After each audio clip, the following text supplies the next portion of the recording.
ನಮಸ್ಕಾರ. ಆರ್ ಅಡುಗೆ ಮನೆಗೆ ಸ್ವಾಗತ. ನೋಡಿ, ಒಬ್ಬಟ್ಟಿನ ಸಾರು ಎಷ್ಟು ಚೆನ್ನಾಗಿದೆ ಅಲ್ವಾ. ಸಾರಿನ ಪುಡಿನ ಇವಾಗ ಹುರಿದು ಇವಾಗ ಮಾಡಿರೋದು. ಮನೆ ತುಂಬ ಘಮ ನೋಡಬೇಕು ಎಷ್ಟು ಗಮ್ ಅಂತ ಇದೆ ಅಂತ. ವಿಡಿಯೋನ ಸ್ಕಿಪ್ ಮಾಡಿದ್ರೆ ಸ್ಟೆಪ್ ಬೈ ಸ್ಟೆಪ್ ನೋಡ್ಬಿಟ್ಟು ಹೇಗೆ ಮಾಡೋದು ಅಂತ ನೋಡಿ. ಮತ್ತು ಹೋಳಿಗೆ ಒಬ್ಬಟ್ಟಿನ ಸಾರು ಮಾಡಿಬಿಟ್ಟು ಹೇಗಿತ್ತು ಅಂತ ನನಗೆ ಕಮೆಂಟ್ ಮಾಡಿ ತಿಳಿಸಿ. ಒಬ್ಬಟ್ಟು ಮಾಡಿದ್ರೆ ಒಬ್ಬಟ್ಟಿನ ಸಾರು ಮಾಡ್ತಿದ್ರೆ ಹಬ್ಬ ಪೂರ್ತಿನೇ ಆಗಲ್ಲ, ತುಂಬ ಚೆನ್ನಾಗಿರುತ್ತೆ. ಟ್ರೈ ಮಾಡಿಬಿಟ್ಟು ಹೇಗಿತ್ತು ಅಂತೇಳಿ. ಬೇಳೆ ಕಟ್ಟನ ಕುದಿಯಕ್ಕೆ ಇಟ್ಕೊಂಡಿದ್ದೀನಿ. ಇದಕ್ಕೆ ಸ್ವಲ್ಪ ರುಚಿಗೆ ತಕ್ಕಷ್ಟು ಉಪ್ಪು ಹಾಕೊಳ್ಳೋಣ. ಮತ್ತೆ ಒಂದು ಸ್ವಲ್ಪ ಕರಿಬೇವು ಹಾಕೊಳ್ಳೋಣ. ನೋಡಿ, ಮೂಸಂಬಿ ಗಾತ್ರದ ಹೂರ್ಣನ ನೀರಲ್ಲಿ ಕಲಿಸ್ಬಿಟ್ಟು ಹಾಕೋಬೇಕು ಇದಕ್ಕೆ.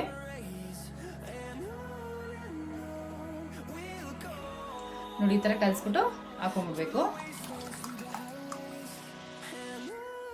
ಇದನ್ನೊಂದ್ಸರಿ ನೀಟಾಗಿ ಮಿಕ್ಸ್ ಮಾಡಿಕೊಂಡು ಕುದಿ ಬರೋಷ್ಟೊತ್ತಿಗೆ ಸಾರಿಗೆ ಪುಡಿ ಉರ್ಕೊಂಡ್ಬಿಡೋಣ. ಅವಾಗ ಹುರಿದು ಅವಾಗ ಮಾಡಿದ್ರೆ ಸಾರು ಟೇಸ್ಟ್ ತುಂಬ ಚೆನ್ನಾಗಿರುತ್ತೆ. ಸಾರಿನ ಪುಡಿಗೆ ಒಂದೊಂದಾಗಿ ಹುರ್ಕೊಂಡ್ಬಿಡೋಣ. 4 ಟೇಬಲ್ ಸ್ಪೂನ್ ಧನಿಯಾ ತೊಗೊಂಡಿದ್ದೀನಿ. ಇದನ್ನ ಕೆಂಪಗಾಗೋವರೆಗೂ ಹುರ್ಕೋಬೇಕು. ಮೀಡಿಯಂ ಫ್ಲೇಮಲ್ಲೇ ಹುರ್ಕೊಳ್ಳಿ.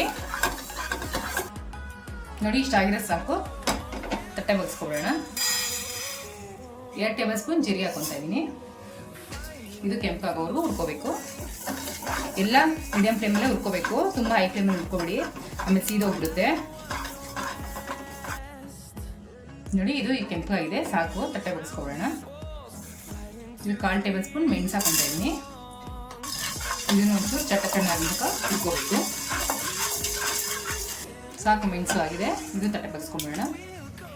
1/4 ಟೇಬಲ್ ಸ್ಪೂನ್ ಮೆಂತ್ಯ ಹಾಕೊತಾ ಇದ್ದೀನಿ. ಇದನ್ನು ಕೆಂಪಾಗೋ ತನಕ ಹುರ್ಕೋಬೇಕು. ನೋಡಿ, ಸಾಕು, ಆಗಿದೆ. ತಟ್ಟೆ ಬಗ್ಸ್ಕೊಂಬೋಣ. ನೀವು ಉದ್ದಿನ ಬೇಳೆ, ಇದು ಉದ್ದಿನ ಕಾಳು ತೊಗೊಂಡಿದ್ದೀನಿ ನಾನು. ನೀವು ಬೇಳೆ ಬೇಕಾದ್ರೆ ತೊಗೋಬೋದು. 1 ಟೇಬಲ್ ಸ್ಪೂನ್ ಹಾಕೊತಾ ಇದ್ದೀನಿ.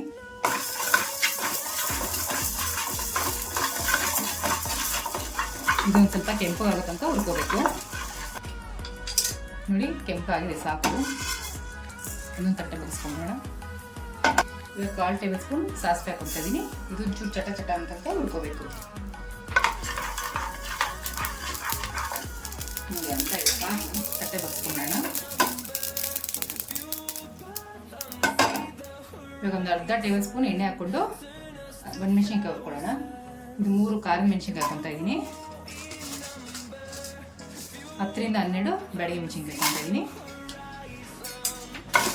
ಇದನ್ನು ಒಂಚೂರು ಫ್ರೈ ಮಾಡ್ಕೊಬೇಕು. ನಿಮಗೆ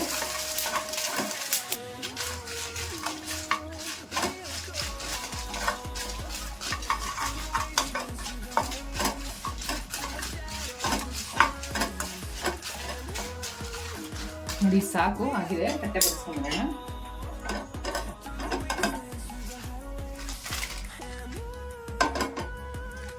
ಒಂದು ಇಡಿಯಷ್ಟು ಕರಿಬೇವು ಹಾಕೊತಾ ಇದ್ದೀನಿ. ಇದನ್ನು ಒಂಚೂರು ಫ್ರೈ ಮಾಡ್ಕೊಳ್ಳೋಣ.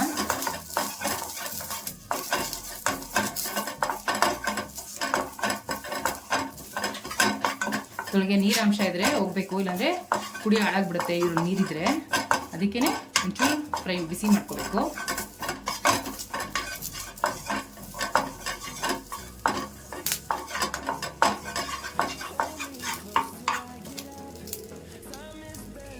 ನೋಡಿ, ಒಂದು ಸ್ವಲ್ಪ ಹಿಂಗು ನೋಡ್ತಾ ಇದ್ದೀರಿ, ಸಾಕು. ಒಂಚೂರು ಹಿಂಗು ಅದ್ರ ಜೊತೆಲಿ ಬಿಸಿ ಮಾಡ್ಕೊಂಬಿಡೋಣ.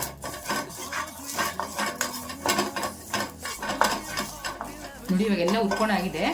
ಇದು ರೂಮ್ ಟೆಂಪ್ರೇಚರ್ ಬರಬೇಕು. ಆಮೇಲೆ ಇದನ್ನ ಪೌಡರ್ ಮಾಡ್ಕೊಂಬಿಡೋಣ.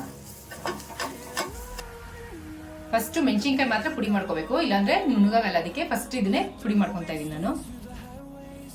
ನೋಡಿ, ಮೆಣಸಿನ್ಕಾಯಿ ಇಷ್ಟು ಪುಡಿ ಆದ್ಮೇಲೆ ಇವಾಗ ಬೇರೆ ಉದ್ದಿಟ್ಕೊಂಡಿದೀವಲ್ಲ, ಅದು ಹಾಕೊಂಡ್ಬಿಟ್ಟು ಪುಡಿ ಮಾಡ್ಕೋಬೇಕು.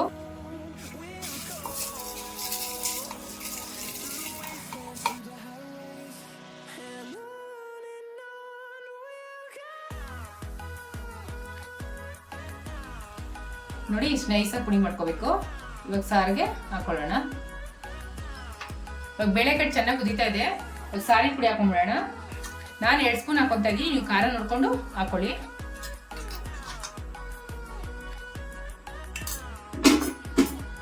ನೀಟಾಗಿ ಇದನ್ನ ಒಂದ್ಸರಿ ಕಲ್ಸ್ಕೊಂಡ್ಬಿಡೋಣ. 1 ಸ್ಪೂನ್ ಅಷ್ಟು ಬೆಲ್ಲ ಹಾಕೊತಾ ಇದ್ದೀನಿ. ಆಲ್ರೆಡಿ ಹೂರ್ಣ ಹಾಕೊಂಡಿರ್ತೀವಿ. ಇನ್ನು ಸ್ವಲ್ಪ ಟೇಸ್ಟ್ಗೆ ಅಂತ ಬೆಲ್ಲ ಹಾಕೊತಾ ಇದ್ದೀನಿ. ಇದು ಚೆನ್ನಾಗಿ ಕುದಿ ಬರಲಿ. ಇವಾಗ ನೋಡಿ, ಸಾರು ಚೆನ್ನಾಗಿ ಕುದೀತಾ ಇದೆ. ನಿಂಬೆಹಣ್ಣು ಗಾತ್ರದಷ್ಟು ಹುಣಸೆ ನೆನೆಸಿಟ್ಕೊಂಡಿದ್ದೀನಿ, ಆ ರಸ ತೆಗೆದಿಟ್ಕೊಂಡಿದ್ದೀನಿ, ಅದನ್ನು ಹಾಕೊತಾ ಇದ್ದೀನಿ. ಸ್ವಲ್ಪ ಚೆನ್ನಾಗಿ ಕುದಿಬೇಕು ಸಾರು.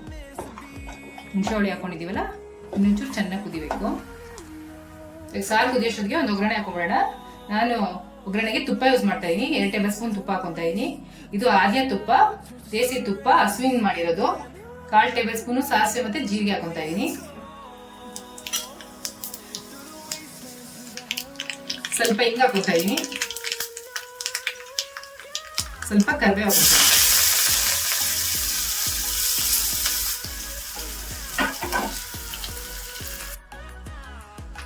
ಸಾರು ಚೆನ್ನಾಗಿ ಕುದೀತಾ ಇದೆ. ಕುದಿಕೆ ಒಗ್ಗರಣೆ ಮಾಡಿ ಇಟ್ಕೊಂಡಿದ್ವಲ್ಲ ಅದನ್ನ ಹಾಕೊತಾ ಇದ್ದೀನಿ.